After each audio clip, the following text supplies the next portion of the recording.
त्यांचे अर्ज काही झालेलं नाही आणि त्यामुळे आमची या अर्थसंकल्पामुळे घोर निराशा झालेली आहे. शिक्षण क्षेत्रामध्ये, आरोग्य क्षेत्रामध्ये काही मोठं त्यामध्ये कल्पना तिथं मांडलेल्या नाहीत. नेहमीप्रमाणे वित्तमंत्र्यांनी कृषीला तोंड भरून स्तुती केलेली आहे किंवा कृषीला प्राधान्य दिलेलं आहे आणि बऱ्याच छोट्या मोठ्या घोषणा काहीतरी केलेल्या आहेत. डाळींच्या करता काय करणार, क्रेडिट कार्डमध्ये काही कर्ज देण्याची व्यवस्था करणार. पण शेतकऱ्याला जी सर्वात महत्त्वाची मागणी आहे, ज्याकरता शेतकरी आज आंदोलन करतोय, ती म्हणजे लिगली गॅरंटीड MSP, कायद्याने मिळालेला हमीभाव किंवा हमीभाव मिळण्याचा कायदा. याबद्दल सरकार कुठेही काही बोलायला तयार नाही आणि शेतकऱ्याला खर्चापेक्षा जर उत्पन्न कमी असेल तर शेतकऱ्याला आत्महत्या केल्याशिवाय काही पर्याय राहत नाही. आजही महाराष्ट्रात दररोज 7 शेतकरी आत्महत्या करतायत. त्यामुळे यातून शेतकऱ्याची घोर निराशा झाल्याशिवाय राहणार नाही.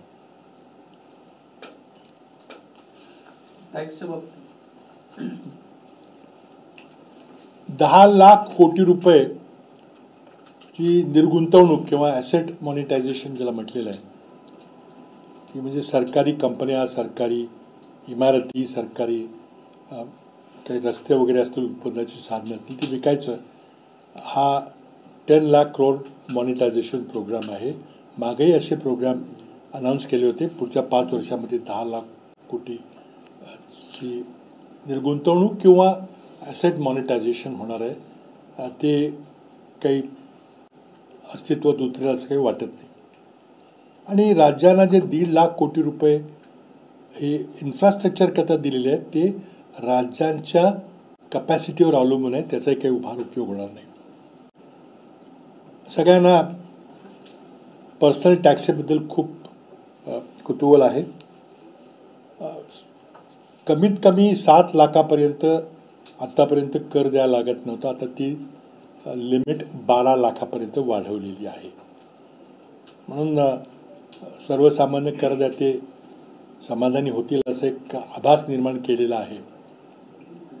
पण त्याचबरोबर ही सवलत घ्यायची असेल तर तुम्हाला सर्व डिडक्शन्स जे पूर्वी मिळत होते, सूट मिळत होती, कपाती मिळत होत्या, त्या सगळ्या रद्द केलेल्या आहेत. आणि त्यामुळे प्रत्येकाला खरोखरी किती सूट मिळेल याचा अभ्यास करावा लागेल. परंतु ही जी काही टॅक्समध्ये सूट मिळेल त्यानं महागाईमुळं सर्वसामान्याचं, मिडल क्लासचं जे कंबरट मोडलेलं आहे त्याची भरपाई होईल असं मला वाटत नाही. त्यामध्ये लॉंग टर्म कॅपिटल गेन्स टॅक्सबद्दल लोकांची अपेक्षा होती, त्यांनी गुंतवणूक केलेली आहे. आज व्याजदर कमी असल्यामुळं पुढं म्हातारपणी किंवा रिटायर झाल्याबद्दल आपल्याला कसं उत्पन्न राहील याकरता लोक अनेक पर्याय शोधतात. त्यापैकी स्टॉक मार्केटमध्ये गुंतवणूक हा एक पर्याय आहे. परंतु या सर्व पर्यायामध्ये लॉंग टर्म कॅपिटल गेन्सवर काही सूट मिळायला पाहिजे, ती मिळालेली नाही. आणि त्यामुळं फार मोठं त्यामध्ये आज जरी वाटलं असलं की खूप ही मोठी सवलत दिसते, 7 लाखाहून 12 लाख, हे अनेक दिवसानंतर ही लिमिट वाढवलेली आहे. आणि त्यामुळं इतके वर्ष महागाईमुळं जे घरातली घर चालवणं अवघड होतं, त्यामध्ये काही फार मोठी सूट मिळेल असं काही मला वाटत नाही. त्याचबरोबर कुठलीही मोठी जॉब क्रिएशन स्कीम किंवा बेरोजगारीवर काही फार मोठं रामबाण औषध किंवा काहीतरी मोठी योजना, काहीतरी घोषणा केली जाईल अशी अपेक्षा होती, ते काही झालं नाही. मनरेगासारखी योजना जी ग्रामीण भागाकरता आहे, ती योजना शहरी भागाकरता लागू करण्याची मागणी आहे. त्यामध्ये काही केलेलं नाही. त्याचबरोबर शिक्षण क्षेत्रामध्ये काही फार मोठ्या प्रमाणात गुंतवणूक होईल, आमूलाग्र बदल होतील असंही काही चित्र त्यामध्ये झालेलं नाही. एका बाजूला बेरोजगारीचं संकट आहे, 40% जास्त बेरोजगारीचा दर आहे, आणि दुसऱ्या बाजूला कृत्रिम बुद्धिमत्ता किंवा AI सारखं आव्हान आपल्यासमोर आहे. त्यातून मग रोजगार जाण्याची जी भीती आहे त्याला सरकार कशा प्रकारे ठोस उत्तर देणार आहे. AI मध्ये काही गुंतवणुकीच्या घोषणा केलेल्या आहेत, पण आज आपण बघितलं की चीननं AIच्या क्षेत्रामध्ये अमेरिकेच्याही पुढलं पाऊल टाकलेलं आहे. आणि पूर्वी अमेरिकन कंपन्यांमध्ये स्पर्धा होत असेल, पण आता चीनी कंपन्यांमध्ये आपसात स्पर्धा व्हायला गेलेली आहे आणि त्या अमेरिकन कंपन्यांच्या पुढे गेलेल्या आहेत. आणि या सर्व क्षेत्रामध्ये भारत कुठं आहे याचं काहीच उत्तर आपल्याला सापडत नाही. स्पेसिफिकली IIT बद्दल एक उल्लेख केलेला आहे. IITची संख्या वाढवलेली आहे. 23 IIT देशात झालेल्या आहेत. विद्यार्थी संख्या 65,000पासून 1,35,000पर्यंत झालेल्या आहेत. पण त्यामुळं IITचा ब्रँड इतका डायल्यूट झालेला आहे की आज IITच्या ज्या 1,35,000 जागा आहेत त्याच्या ॲडमिशन देखील पूर्ण होत नाहीत. आणि याचं कारण आहे की IIT मध्ये जवळजवळ 41% अध्यापकांची पदं रिक्त आहेत. आणि त्यामुळं IITचा दर्जा इतका खालवला गेलेला आहे की एकतर सर्वच्या सर्व जागा भरल्या जात नाहीत आणि IIT मधून जी मुलं पास होऊन बाहेर पडतात त्यांना नोकऱ्या मिळत नाहीत. पूर्वी असं नव्हतं. IITच्या ग्रॅज्युएट्सना, इंजिनियर्सना जगाची मागणी होती. पण हा मोदी सरकारच्या कारकिर्दीमध्ये IITचा ब्रँड हा डायल्यूट झालेला आहे. एक नवीन 2 मोठे निर्णय सरकार या बजेटमध्ये दिसतात की विमा क्षेत्रामध्ये जी 74% परकीय गुंतवणुकीची सीमा होती ती वाढवून 100% केली. त्यामुळे 100% विदेशी कंपन्या आता आपल्या भारतीय विमा क्षेत्रामध्ये प्रवेश करतील. खाजगी विमा कंपन्याचा इतिहास अमेरिकेसारख्या देशामध्ये काही फार चांगला नाही आहे. लोकांनी विमा कंपन्यामध्ये गुंतवलेले पैसे खाजगी कंपन्या जर फेल झाल्या किंवा त्या जर कोलमडल्या तर ते पैशाचं कोण पैसे लोकांना कसे परत मिळणार हा गंभीर प्रश्न असतो. म्हणून आमची मागणी आहे की विमा क्षेत्राचं खाजगीकरण करताना, परदेशी कंपन्या प्रवेश देताना भारतीय विमा कंपन्या ज्या आहेत त्यांना अधिक मजबूत करून त्या ठिकाणी खुली स्पर्धा झाली पाहिजे. ती आता धोरणामध्ये काही दिसत नाही. आणखीन एक मोठी घोषणा आहे विद्युत निर्मिती क्षेत्रामधली, ते म्हणजे अणुऊर्जा क्षेत्रामध्ये एक आमूलाग्र बदल करायचं धोरण आखलेलं दिसतंय. सध्या भारतामध्ये अणु क्षेत्रातून 8 जिगावॉट किंवा 8,000 मेगावॉट जवळपास ही वीज निर्मिती होते.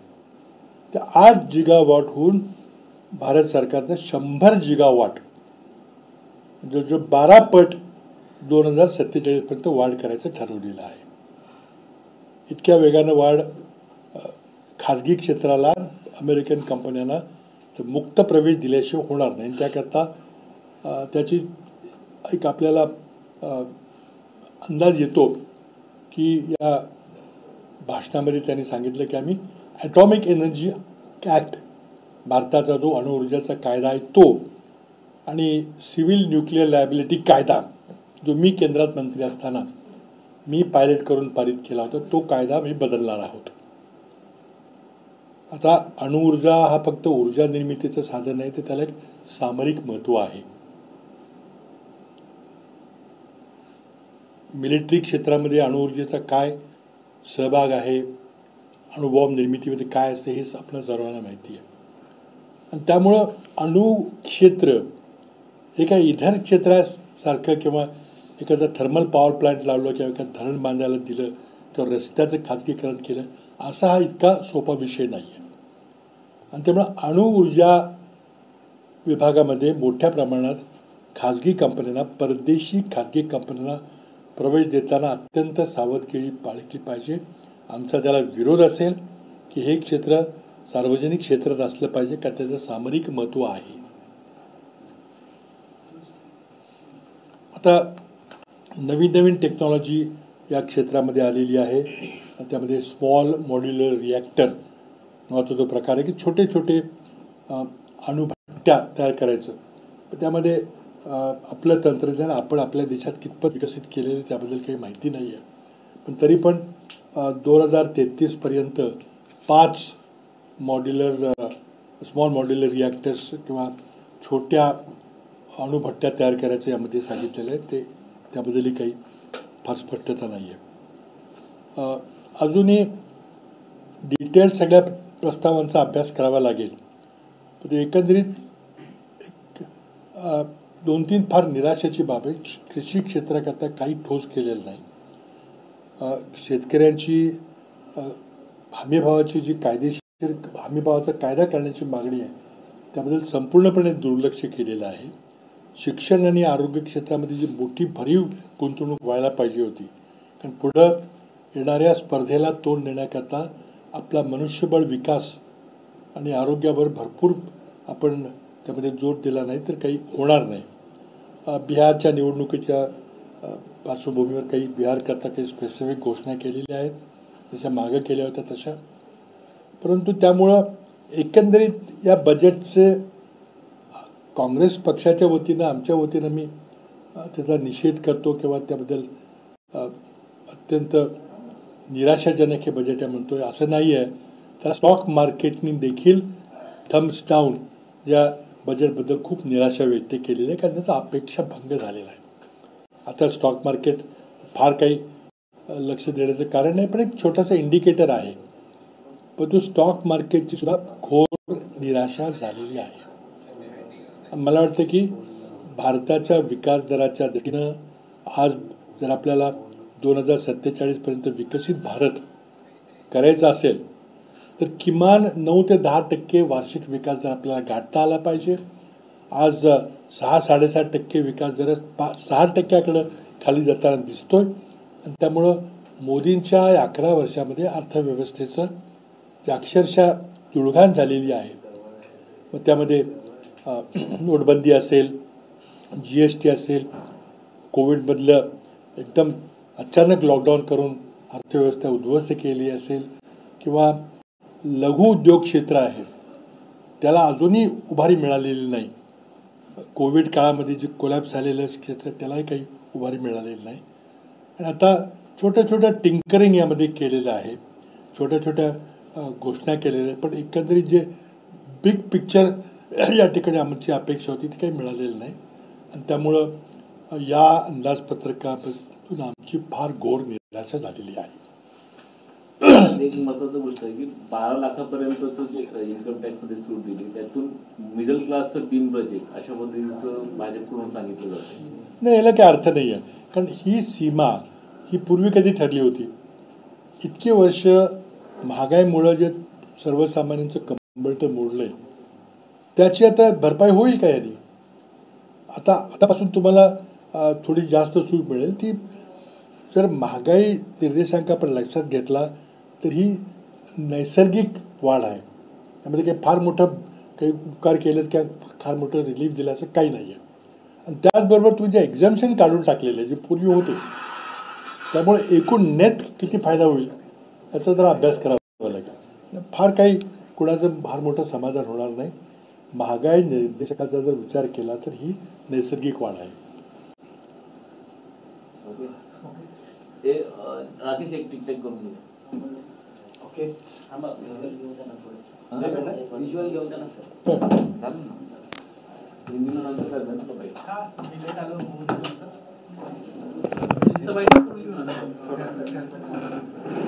करून घेऊया ना. हिंदी पाहिजे लगेच करा.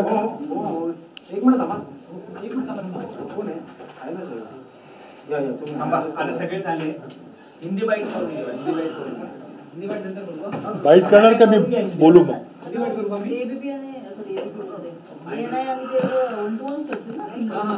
नाही, काय असं हिंदीमध्ये बोलू का? हाँ, सिंगल हाँ, करेंगे तो फिर क्यों? सर हम लोग सिंगल करते हैं राकेश हो यार बहुत देर रहेगी सबसे तीन ही चॅनल और हिंदी मध्ये हाँ इधर इकडे लावा. आमच्यावर नाही करणार का? आम्हाला हिंदी बाईट करून द्या ना मग. हा घ्या ना मॅडम, तुम्ही पण घ्या ना.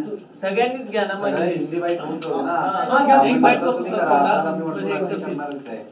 ठीक आहे, सगळ्यांनी. काय करू? एक कॉमन होऊन जाऊ दे. कॉमन हिंदी हिंदी, नंतर सगळ्यांना प्रत्येकाचा व्यक्तिगत गुणवरती होऊन दे. आता हिंदीचं बोलू का? हा हिंदीमध्ये एक करून टाकू. करूं? आज निर्मला सीतारमण जी ने मोदी सरकार का चुनाव के बाद पहला बजट पेश किया है। चुनाव के बाद जो भी बजट पेश किया जाता है उसमें बहुत बड़े घोषणाओं की, निर्णयों की अपेक्षा होती है जो कि चुनाव के एक आध साल पहले करना मुश्किल होता है। 5 साल के दौरान जो भी आपको बड़ी चीज़ें करनी हो पहले 1-2 साल में करनी होती है और इसीलिए हमें उम्मीद थी कि इस पहले बजट के बाद, और कोई बहुत सारे राज्यों के चुनाव भी अपेक्षित नहीं, सिर्फ बिहार का एक चुनाव है और दिल्ली का चुनाव 5 तारीख को होने वाला है, उस पर कोई बहुत ज़्यादा असर पड़ेगा ऐसा लगता नहीं है।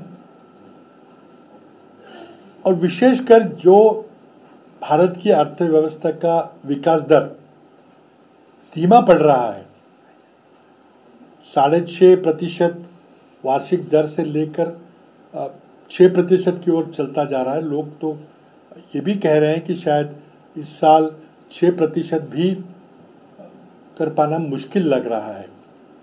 एक तरफ आप बड़ी बड़ी घोषणाएं कर रहे हैं, विकसित भारत की बात कर रहे हैं, 2047 में देश विकसित हो जाएगा, लेकिन विकसित देश क्या है उसकी कोई व्याख्या या परिभाषा नहीं कर रहा है।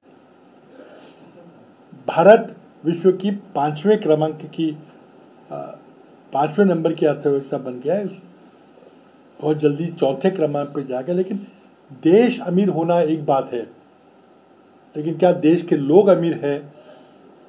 उसके लिए हमारा पर कैपिटा इनकम, देश की जनता का प्रति व्यक्ति आय, ये देखना जरूरी है। पर कैपिटा इनकम में भारत का दुनिया में 140वां क्रमांक है। 140 देश हमसे आगे हैं, हमसे ज़्यादा समृद्ध है। क्या इसे हम विकसित भारत कहेंगे? तो हम पहली तो मांग करेंगे कि विकसित भारत की बार बार घोषणा कर रहे हैं, मांग कर रहे हैं, हम भी चाहते हैं कि देश विकसित हो, हम आपके साथ हैं, लेकिन उसकी व्याख्या क्या है, परिभाषा क्या है?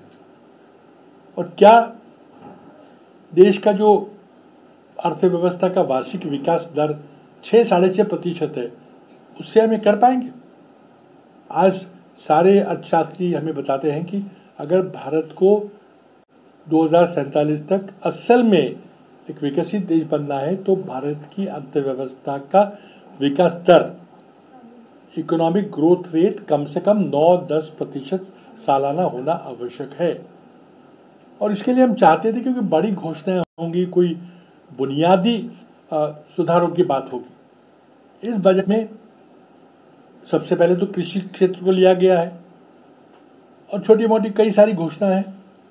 तो ये किसानों की जो सबसे बड़ी मांग है कि लीगली गारंटीड एमएसपी, उसकी कोई बात नहीं कर रहे। अगर लागत मूल्य से कम अगर किसान को कृषि उपज की अगर कीमतें मिलेंगी तो किसान आत्महत्या करने के सिवा क्या किसान में पर्याय है? आज महाराष्ट्र में हर रोज 7 किसान आत्महत्या कर रहे हैं। उन्हें क्या कोई आपने राहत दी है? कोई भी बड़ी राहत इसमें नहीं मिली है। एक विकास दर किस तरह से आप बढ़ाएंगे उसके लिए कोई रोड मैप नहीं है, ना तो बेरोजगारी पे कोई बड़ी बात कही गई है। हमारी उम्मीद थी कि शायद जैसे मनरेगा ग्रामीण क्षेत्र के लिए है, उसी तरह से शहरी क्षेत्र के लिए कोई एम्प्लॉयमेंट गारंटी योजना लाई जाए, लेकिन उस पर कुछ नहीं कहा गया। शहरों के गिग वर्कर्स के लिए कुछ सुरक्षा प्रदान करने के प्रयास है, लेकिन जो आज बेरोजगारी की दर 40% से ज़्यादा है, उससे कोई राहत नहीं दिखती। महंगाई, कबर तोड़ महंगाई से जो हमारी जनता त्रस्त है, उसे राहत देने की कोई बात नहीं की गई। हाँ, मिडिल क्लास के लिए इनकम टैक्स दरों में कुछ सुधार किया है। 7 लाख तक अब तक टैक्स देने की आवश्यकता नहीं थी, अब उसकी सीमा 12 लाख तक की है। लेकिन ये सीमा कब तय की गई थी? और इतने साल जो महंगाई से, कमर तोड़ महंगाई से लोगों का जो घाटा हुआ है, नुकसान हुआ है, क्या इससे ये उसकी भरपाई हो पाएगी? साथ ही में जब आप 12 लाख तक टैक्स नहीं देंगे तो आपको जो पहले एग्जम्पशन, जो कटौतियाँ थी, वो सब रद्द कर दी गई है। तो असल में जेब में कितने पैसे बचेंगे, इसका अभ्यास करना पड़ेगा, जो फाइन प्रिंट पढ़ेंगे। लेकिन बहुत कोई बड़ी राहत मिली है ऐसे मैं नहीं मानता। और महंगाई कम करने के लिए कुछ जीएसटी वगैरह की दरें कम होनी चाहिए थी, उस पर कुछ नहीं हुआ है। और जो फिस्कल डेफिसिट, जो घाटा दिखाया गया है 4.4% का, जिससे कि 14 लाख रुपए का नया कर्जा लेना पड़ेगा, उससे महंगाई पे कोई भी राहत नहीं मिलने वाली।